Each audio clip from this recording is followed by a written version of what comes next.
오늘 은혜 받으실 말씀은 레위기 7장입니다. 레위기 7장 15절에서 21절까지의 말씀을 합독하시겠습니다. 레위기 7장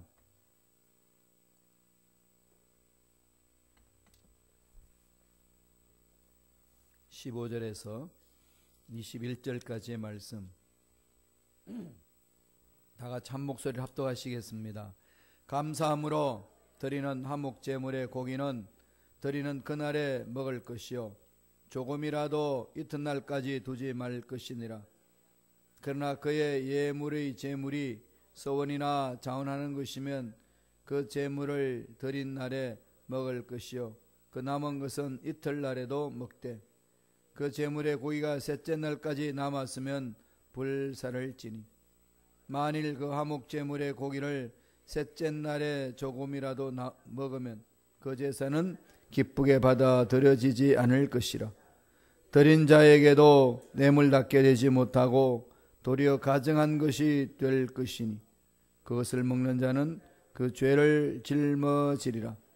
그 고기가 부정한 물건에 접촉되었으면 먹지 말고 불살을 것이라.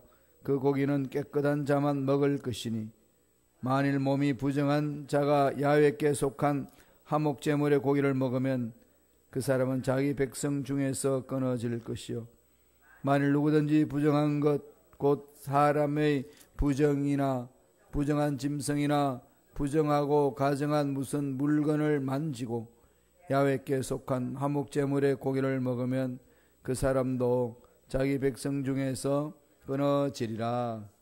아멘. 이 말씀으로 화목 제사의 삶이라는 제목으로 은혜 말씀을 나누겠습니다. 화목 제사의 삶.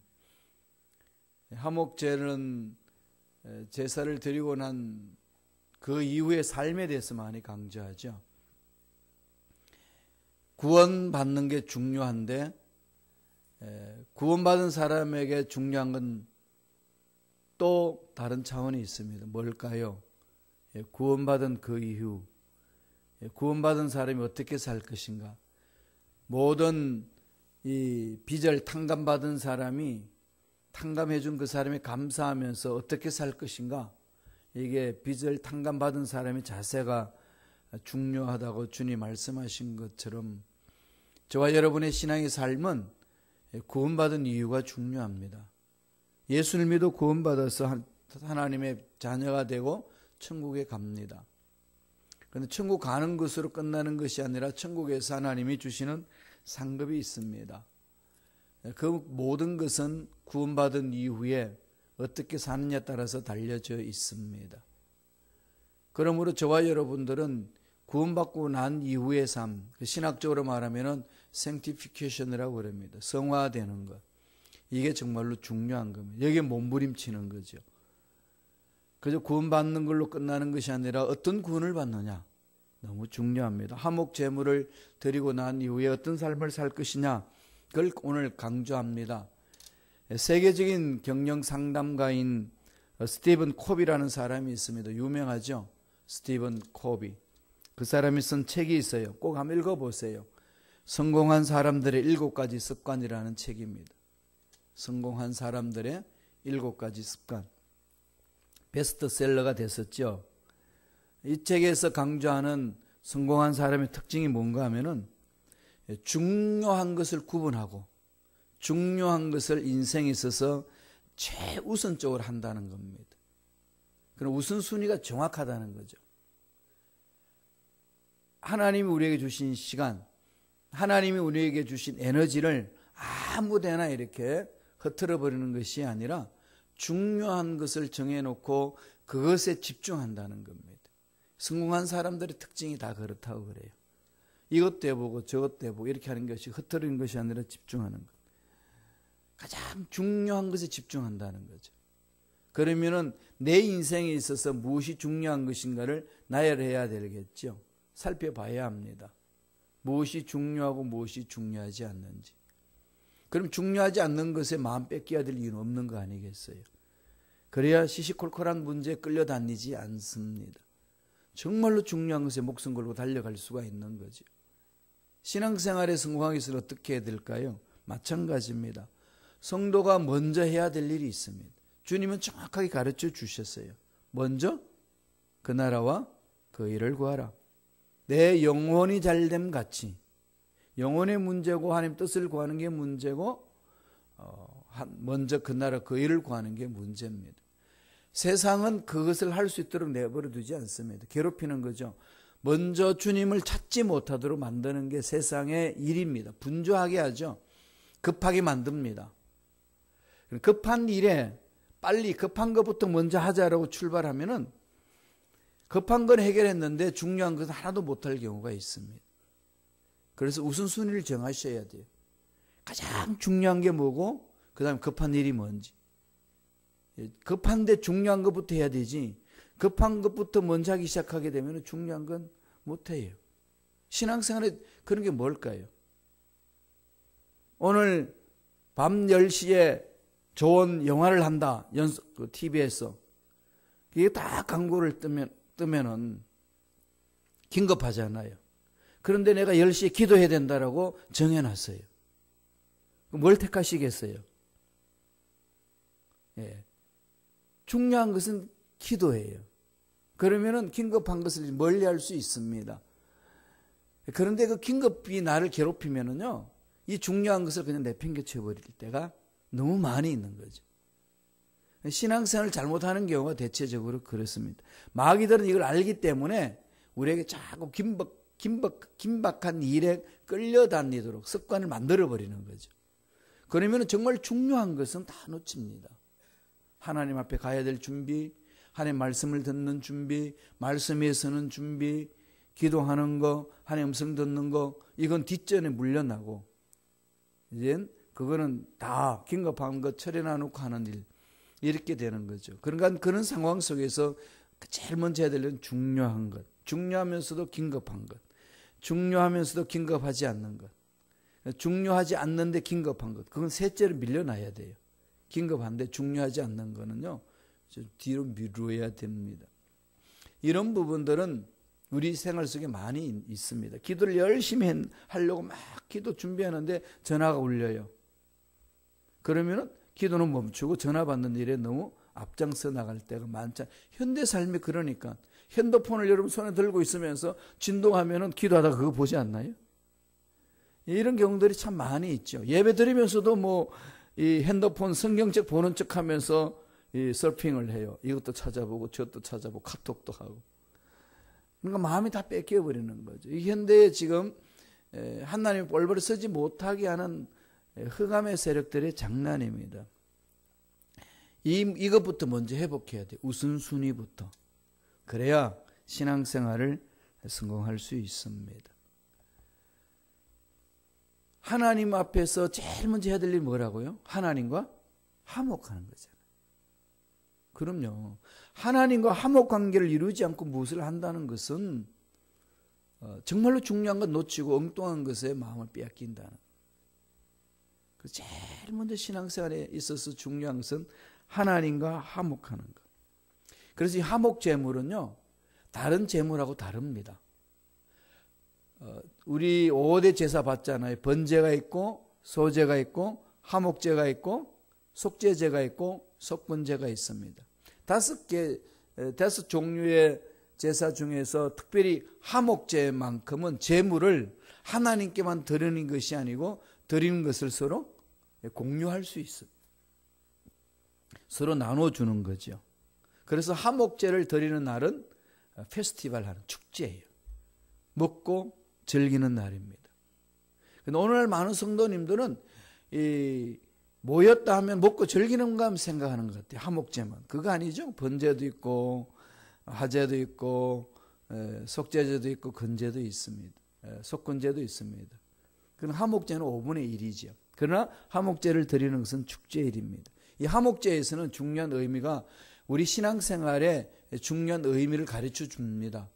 첫째로 화목제는 어떻게 드리라고 그러죠? 어떤 삶으로 살라고 가르치나요? 기쁨의 제사를 드리라는 거예요. 기쁨을 빼앗기지 말라는 거죠. 기쁨을 회복하라는 겁니다. 하나님의 나라는 기쁨이에요. 하나님 나라는 기쁨이 있습니다. 로마서에서 사도 바울이 그렇게 설명하지 않습니까? 하나님 나라를 먹고 마시는 게 있는 것이 아니라 오직 성령 안에서 희락이라고 그랬죠. 평강과 의와 희락과 또 뭐라고 그랬습니까? 예, 평강이라고 했습니다. 기쁨이 있고 샬롬이 있어요. 그게 하나님 나라 요소입니다. 사람이 마음이 기쁘면은 세상에 문제가 일어나도 쉽게 극복합니다. 환경이 아무리 좋아도 기쁨이 없으면은 어깨가 쭉 늘어지고 힘이 없습니다. 하나님 나라는 기쁨이에요.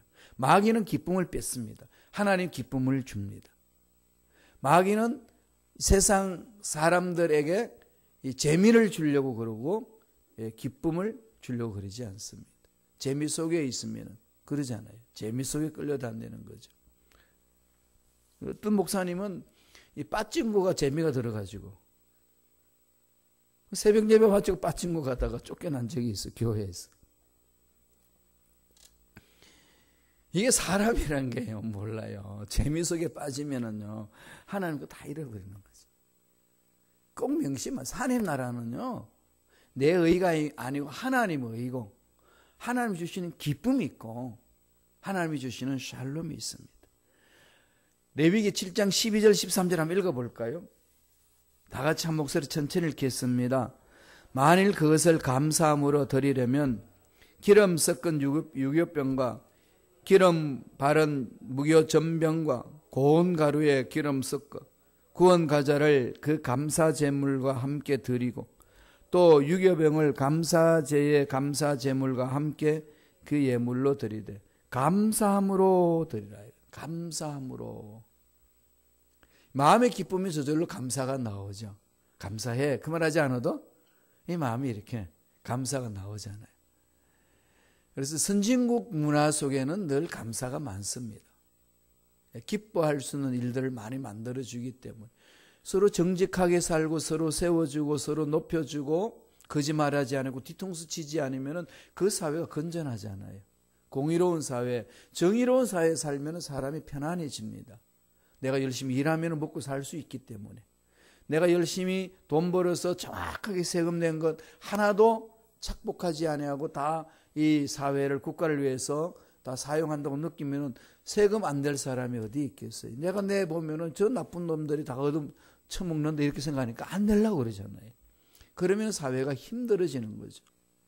그러나 내가 정확하게 세금을 낸 것을 정부 요원들이 정치인들이 착복하지 않고 정말로 헌신적으로 잘한다 그러면은 내죠. 내는 뭐 세금이 많으니까 사회는 자꾸 부강해지잖아요.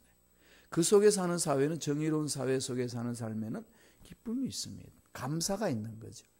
그래서 화목제물은 이 감사제에 대한 포커스를 맞춥니다. 기쁨을 빼앗기지 말라는 거예요. 신앙생활에 기쁨을 빼앗기지 마라. 근데 오늘날에는 교회 와서도 기뻐야 되는데 기쁨이 참 잘 안 됩니다. 왜냐하면은 내가 너무 기뻐하면은 기뻐하지 못하는 사람 앞에 자랑하는 것처럼 보일 수가 있기 때문에 걔는 다른 사람 힘들게 할 수 있기 때문에 그러다 보니까 기쁨도 자꾸 숨기려고 그래요. 이 말 하지 마세요, 목사님. 좋은 일 있었어요. 다른 사람한테 꼭 말씀하지 마세요. 이러고 계셔요. 왜 그럴까요? 그 말 하면은 괜히 시험 든다는 거지. 교회가 왜 이렇게 됐을까요? 그러다 보니까 이 교회에 스스로 가족 공동체를 이루어야 되는데 가족 공동체가 아니고 이게 서로 이렇게 찌르는 정죄 공동체가 되어가고 있어요. 이 고쳐야 됩니다. 여러분. 교회 오면 기뻐야 돼요.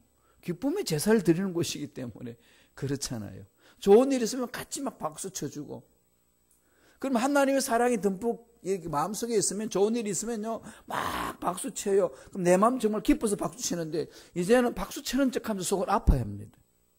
사촌이 논사면 배가 아프다는 듯이 이게 지금 삐뚤어진 심성들이 세상 사람들이 있단다 할지라도 예수 사랑을 체험한 우리들은 극복해야 되잖아요.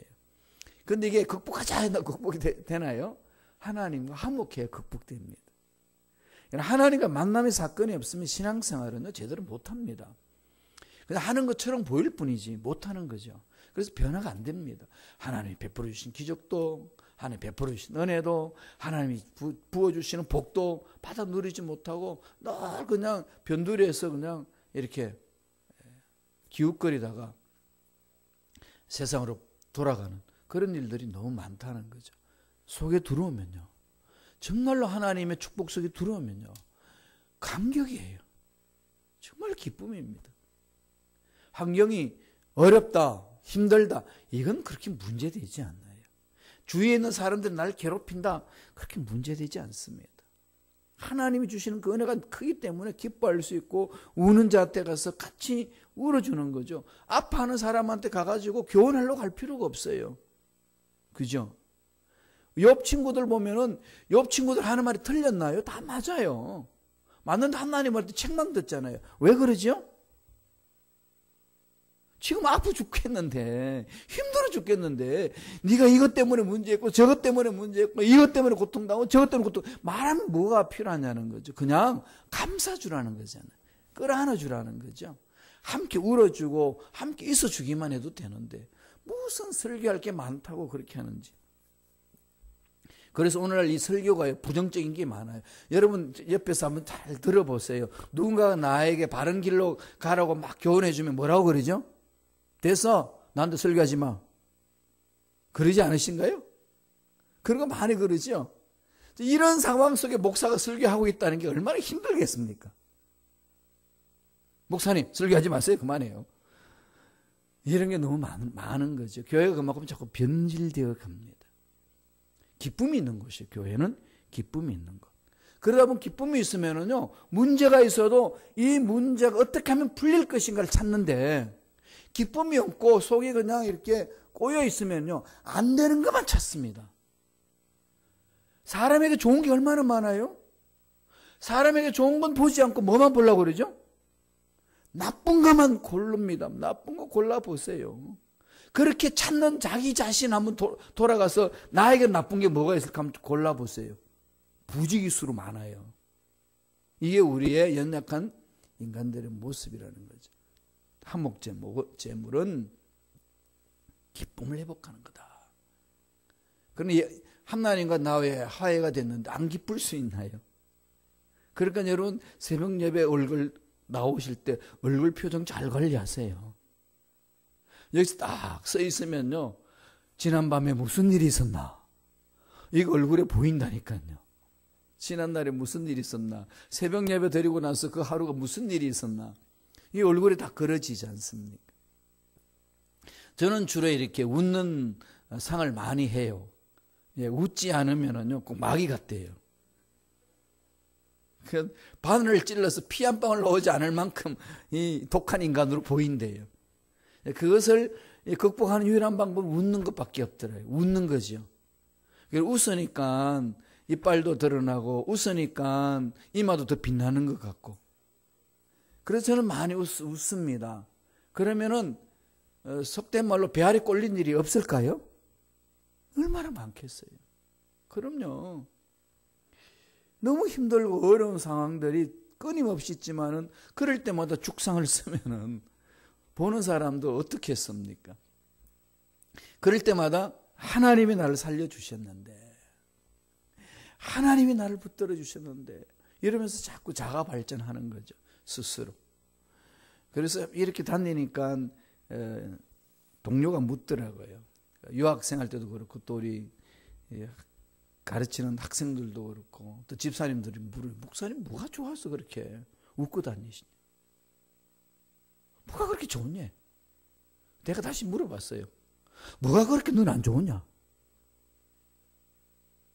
뭐가 그렇게 짜증만 나냐? 인생은 짜증내면서 하는 것도 한평생이고, 좋은 일이 없어도 좋다 생각하면서 하는 것도 한평생이고, 선택은 본인이 하는 거다. 뭐 하늘에서 돈이 떨어져서 내가 좋다는 것도 아니고, 땅에서 금덩이가 솟아나서 좋은 것도 아니고, 살아계신 하나님이 계시는데 그게 좋은 게 아니냐. 그 기쁨을 가지고 산다는 거죠. 하나님의 모든 것이 근원이 된다는 걸 믿으면요, 그분 없어지지 않기 때문에, 안 계시기 않기 때문에 늘 계시니까 기쁘죠. 두 번째, 하목제의 삶은 어떻게 되어야 될까요? 예, 샬롬의 제사를 드리라는 겁니다. 샬롬의 제사. 예, 평강의 제사를 드리라. 전번에도 말씀드렸지만 이 샬롬은 참 좋죠. 한국말하고 비슷하잖아요. 살롬, 죽일 놈. 살려주는 거예요. 살려주는 거. 그럼요. 교회는 살리는 곳이에요. 죄인들이 와서 정말 내가 보기에는 꼴도 보기 싫지만 살려주는 곳이 교회예요. 장발잔 그렇지 않습니까? 교회 들어가서 밥 먹여줬더니 신부에 갔더니 금 제품들 다 들고 도망가잖아요. 신부님이 경찰 잡아가지고 묻습니다. 이거 여기 거 아닙니까? 그랬더니 맞소. 그런데 왜 이 도둑이 가져갔습니까? 그 사람 도둑 아니에요. 내가 다 준 거예요. 내가 다 준 거예요. 이게 이제 그 도둑이 마음이 녹아내리잖아요. 자기 마음에. 그죠? 마음에 다 내려지는 거예요. 이 속에 내 마음 속에 하나님 은혜가 듬뿍 체험하면은 무슨 일이 일어나죠? 기쁨이 있어요.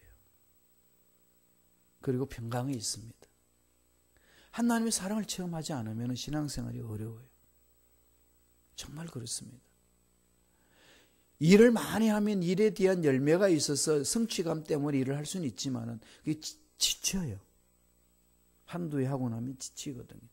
그러나 하나님의 주신 사랑과 은혜 속에서 푹 잠겨가지고 그 일을 하면은요. 어떤 일이 나죠? 더 하고 싶어요. 힘든데도 더 하고 싶습니다. 하나님의 복을 부어주시고 은혜 주시고 힘 주시고 나를 괴롭히는 사람이 있는데도 막 신이 나요. 참 재미있죠. 그죠? 이게 역설적인 은혜입니다. 하나님이 주신 은혜, 그런 역설적인 은혜가 있어요. 7장 15절 한 번 더 보실까요? 다 같이 한 목소리로 천천히 읽겠습니다. 감사함으로 드리는 화목제물의 고기는 드리는 그날에 먹을 것이요 조금이라도 이튿날까지 두지 말 것이며. 화목제를 가지고 나서 뭐 하라는 거죠? 나누어 먹어라. 이웃들과 공동 식사를 해라. 이웃들과 화목해라. 사람이 이렇게 먹어야 마음이 이렇게 풀어지잖아요. 인심은 어디서 나온다고 그러죠? 곳간에서 나오는데 오늘 곳간이 어디에 있어요? 호주머니잖아요. 인심은 어디서 나오죠? 지갑에서 나와요. 그죠? 예, 지갑에서 나옵니다. 그러니까 이웃들과 함께 먹고 나누면은 호의를 베푸는 거잖아요. 그러면 나와 너와의 적이 아니라 무슨 관계죠? 샬롬의 관계. 평강의 관계죠. 서로 화친하는 거 아니겠습니까? 그래서 나누어 먹으라고 그랬어요. 20절을 보세요. 20절에 보면은 7장 20절에 보면은 화목제를 드릴 때 먹고 마시는 것에 중요점이 있는 것 같지만 그거 아니에요. 근본적으로 여기에서 있습니다. 다 같이 읽겠습니다. 만일 몸이 부정한 자가 야훼께 속한 화목제물의 고기를 먹으면 그 사람은 자기 백성 중에서 끊어질 것이요. 왜 이런 규정을 정했을까요? 아무리 평화를 주장하고 더불어 사는 것을 주장하지만 근본적으로 하나님과의 관계의 정결함이 우선돼야 되는 겁니다. 죄의 씻음 받아야 된다는 거죠. 하나님과의 관계가 회복돼야 축제도 축제지. 하나님 관계가 회복되지 않는 상태에서 아무리 먹고 마셔도 축제가 될 수 없다는 거죠. 가장 중요한 부분입니다. 그래서 하나님과 관계 회복돼서 감사하여 제물을 하나님께 드리고 나머지는 나눕니다. 제사장에 일부 주고 성도들에게 다 나눠주고 마시는 거지요. 그리고 거기에 동참하는 사람도 하나님 앞에 정결해야 돼요. 쌍방간입니다. 나만 정결하면 돼. 이것뿐만 아니라 그것에 동참하는 사람도 정결하는 거죠. 내가 정결한 삶을 살고자 몸부림칠 때 가는 겁니다. 그러니까 하나님 말씀 안에 공동체 속에서 서로 사랑하지 않고 서로 용납되지 않는 일들을 하는 사람 보면은 눈살이 찌푸려지잖아요. 왜 저 인간은 저럴까? 그럴 때요, 기도해 주셔야 돼요. 그렇게 살 수 있도록. 그게 교회라니까요. 하나님 사랑을 체험하면 체험할수록 그렇게 할 수 있는데, 그게 없으면은 힘듭니다. 이 화목제의 정신을 현대 우리 예배 공동체에 그대로 살려놓은 게 있어요. 주님이 해주셨어요. 주님이 마지막 날 돌아가시기 전날 밤 최후 만찬하시면서 떡을 주면서 이것은 내 몸이다. 받아 먹어라. 포도주를 주면서 이것은 내 피다. 마셔라. 나눠주는 거죠. 생명을 나눠줍니다. 생명을 나눠주면서 하나님, 주님의 사랑과 주님의 은혜를 마음판에 새기는 거죠. 구약에서의 화목제는 제물을 먹으면서 하나님께 감사하지만은 신약에서의 화목제는 속죄의 피를 흘려주신 예수 그리스도의 몸을 먹으면서 그 사랑에 감격하고 예수 그리스도 피를 마시면서 사랑에 감사합니다. 우리가 식인종이라서 피를 마시나요? 피를 흘려주신 하나님 은혜에 감격하여서, 그죠? 포도주를 피로 믿고 보혈의 능력을 믿고 묻고 마시는 것 아니겠습니까? 그러므로 성찬에 참석하는 사람은 어떻게 해야 되죠? 하나님 앞에 올바로 써야 되고 자신을 돌아봐야 되고 정결함을 가져야 되고 형제와 자매 간에 평화의 공동체를 만들어야 합니다. 성찬식을 하고 나서 싸워요. 그 성찬식 의미가 뭐죠? 하나도 없어요. 이건 우리들이 우리 자신들을 돌아봐야 됩니다. 그죠? 성찬하는, 우리는 첫째 주일이에요. 매월 첫째 주일에 성찬식을 할 때 꼭 명심하세요. 아, 화목이구나. 평화의 공동체를 만든다는 것. 돌아봐야 돼요.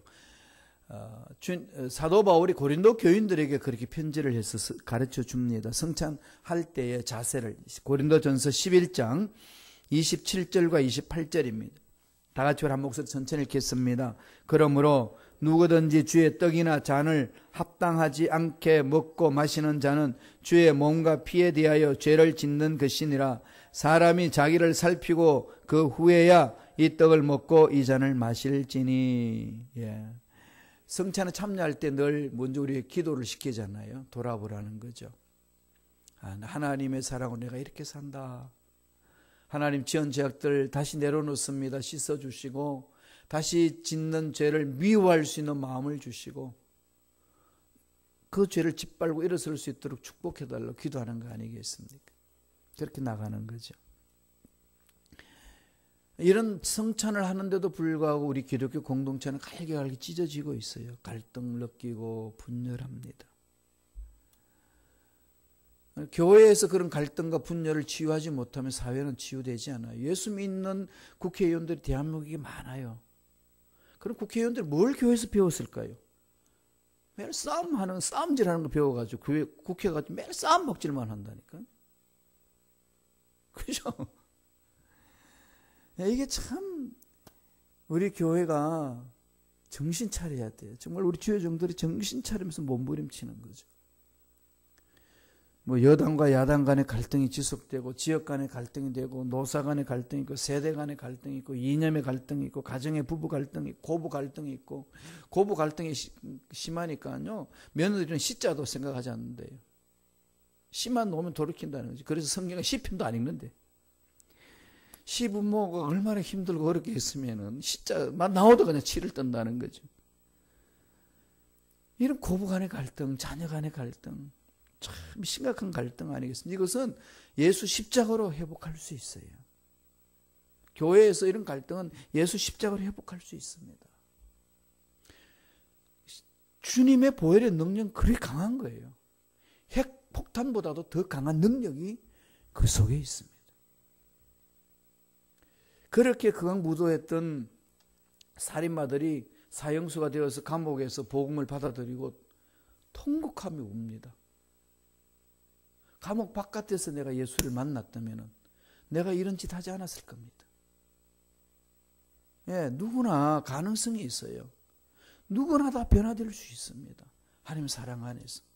화목제물은 그걸 강조하는 거예요. 성찬식도 그걸 강조하는 겁니다. 영적으로 하나님과 관계가 회복되는 것이 아니고 그런 관계 회복되면 나와 너와의 관계가 회복되는 거죠. 화목하라. 마지막 세 번째로. 이 세 번째에 나오는 것은 이 화목제에 대한 그 삶은요. 나눔의 제사를 드리라. 나눔.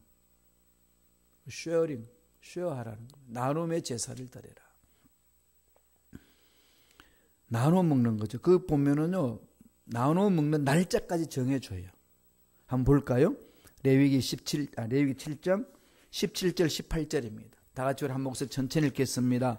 그 제물의 고기가 셋째 날까지 남았으면 불사를 지니 만일 그 화목 제물의 고기를 셋째 날에 조금이라도 먹으면 그 제사는 기쁘게 받아들이지 않을 것이라.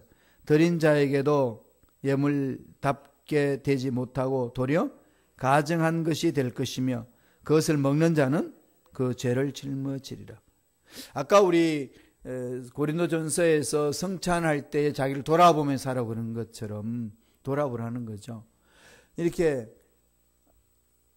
감사제 드리는 게 있고 서원제 드리는 게 있고 자원제 드리는 게 있는데요. 감사제 드리고 나서 그날 먹어야 돼요. 그런데 이 화목제를 드리는 것은 감사제, 서원제, 자원제가 있는데 세 가지 종류 화목제물이 드리는데 이때 드리는 제물은요. 소와 양과 염소예요. 작은 동물은 안 드립니다. 화목제물은 자원에서 드리기 때문에 큰 거예요. 소를 잡아하는 거죠. 양을 잡고 염소를 잡아서 하는 겁니다. 왜 그럴까요? 그리고 하나님 앞에 드리는 것은 일부만 드려요. 넓적다리 같은 거, 배는 제사장 줍니다. 나머지는 다 성도들 모여서 먹습니다. 하나님께 일부 드리고 제사장 두고 나눠 먹을 것이 있으면은 여러분 새 잡아가지고 화목제 드리겠어요? 뭘 나눠 먹어요? 그렇게 하지 말라는 거죠. 하나님이 아주 합리적으로 가르쳐 줍니다. 그러니까 감사제는 그날 다 먹으라는 거죠. 서원제와 자원제는요, 다음 날까지 먹을 수 이틀 때까지. 그러나 셋째 날까지는 못 먹습니다. 남으면 태워버리는 거죠. 그러니까 셋째 날까지 남기지 말라는 겁니다. 뭐 하라는 거죠? 다 나눠주라. 다 나눠주라는 거죠. 나눔이에요. 나눔의 제사입니다. 사실 교회에서 이렇게 풍성해가지고 나눠주는 건 좋은 거예요. 좋은 건데 이게 이제 서로 갈등이 느끼면 오히려 그게 화가 되는 거죠. 그러나 어딜 가든지 풍성해서 나눔을 갖는 것, 아버지의 마음이에요. 그래서 나누어 주라. 예수님은 우리를 화목하기 위해서 자기 몸을 주셨어요. 그리고 성찬 마지막 날에 그렇게 말씀하지 않습니까? 내 몸이다, 내 피다. 먹고 마시라. 생명을 주시는 거죠. 그래서 생명을 받은 우리들도 어떻게 사랑을 나누는 것 아니겠습니까? 그러려면 어떻게 해야 되겠어요? 서로 용납하고 서로 용서하고 낮추는 거죠. 화목 공동체를 만들어야 됩니다. 가족 공동체. 제가 7년 사역을 마무리 짓고 이제 또 새로운 7년을 다시 이 시카고 땅에서 한번 사역을 하자 마음을 굳히면서 제 마음속에 가지고 있는 게 뭐냐 하면은요. 가족 공동체를 만들자. 그 3, 4대가 모여서 예배드리는 가족 공동체. 우리가 살면 얼마나 사시겠어요? 100년 더 사시겠어요? 예언을 합니다. 100년 후에는 다 죽습니다. 어디 가 계실래요? 천국에 계셔야죠. 어떻게? 하나님께 칭찬 듣는. 그 삶은 살아있을 때만이 가능합니다. 그래서 살아있는 동안에 짜증내지 말고, 살아있는 동안에 불평불만하지 말고, 살아있는 동안에 뒤로 물러서지 말고, 살아있는 동안에 서로 정죄하고 물 헐뜯고 서로 나누지 말고 서로 사랑하고 서로 화해하고 가족 공동체를 만들어 보는 거죠. 야, 내가 순복음 시카고에 있으면서 정말로 주님 부르실 그날까지 화목하면서 하나님이 기뻐하시는 가족 공동체를 만들어 봤습니다. 예수 공동체. 예수 공동체. 이스라엘의 키부츠 이 노동 공동체처럼 농장 공동체처럼 한번 꿈꿔보는 거죠.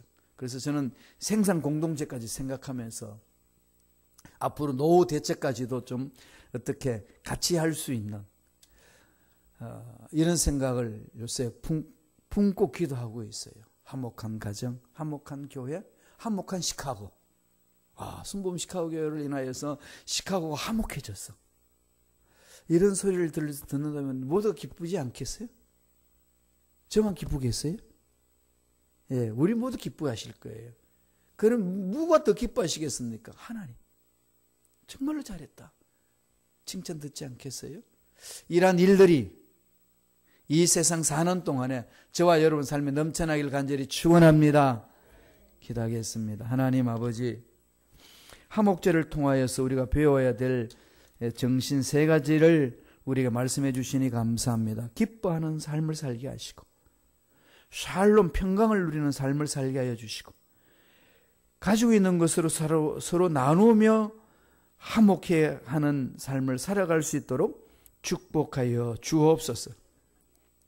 예수 이름으로 명하노니 우리 기도를 방해하고 믿음을 방해하고 말씀의 성을 방해하는 모든 흑암의 세력들은 떠나갈지어다, 사라질지어다.